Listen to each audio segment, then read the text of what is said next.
Hi guys, Rishi Sunak delivered a speech at the Tory-friendly Policy Exchange think tank in what is seen as the starting pistol on the general election. We don't yet have a date, and while many commentators believe he wants to go in October or November, I remain convinced that if he can convince his party, he will go in January. His message was that Labour is a risk to Britain's future, and that only his party can secure the UK both in regards to defence and the economy, which was beyond laughable. The party of the last 14 years is the future, while Starmer's is the past. A last bit of desperation from a failed government. Have a listen. Now, at some point in the second half of this year, we will all go to the polls and make a choice. Not just about Conservatives versus Labour, or Sunak versus Starmer. It will be a choice between the future and the past. Now, I remain confident that my party can prevail, not because of our record alone, but because we will be the only party really talking about the future. And not with vague, lofty platitudes, but with bold ideas and a clear plan that can change our society for the better and restore people's confidence and pride in our country. Now, I feel a profound sense of urgency because more will change in the next 5 years than in the last 30. I'm convinced that the next few years will be some of the most dangerous, yet the most transformational that our country has ever known. So the question we face today is this: who has the clear plan and bold ideas to deliver a secure future for you and your family? Okay, let's start off with where he's right. Yes, the next 5 years will be dangerous, potentially dangerous and transformational.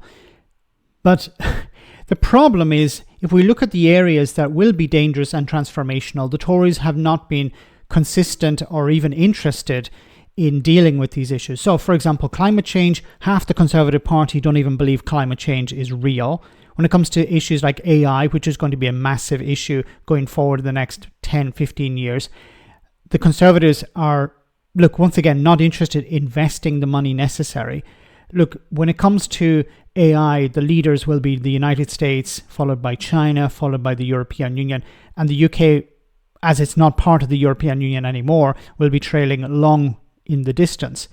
And then when it comes to global conflicts, Grant Shapps recently said, we don't need to care about building up our resources, building up our military, because, we can just rely on NATO. And of course, the British Armed Forces have been halved almost over the last 14 years, and funding for the armed forces has been reduced. So, who is going to deal with these challenges? You have a party that is split on pretty much everything, not interested in investing in public services, including the military, investment in AI and climate change. And a party that has been a failure over the last 14 years is trying to describe itself as the future.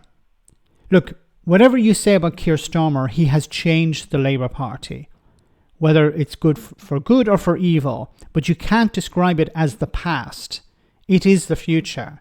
It's a new party in a sense. Whether we agree with his policies or his approach or not, the party has changed. The Conservatives are the same old party over the last 14 years. Austerity, running public services into the ground, trying to create division within society, platitudes, get Brexit done, stop the boats, all of this rubbish. They're the party of the past. They have failed. And they're just spinning their wheels until the general election.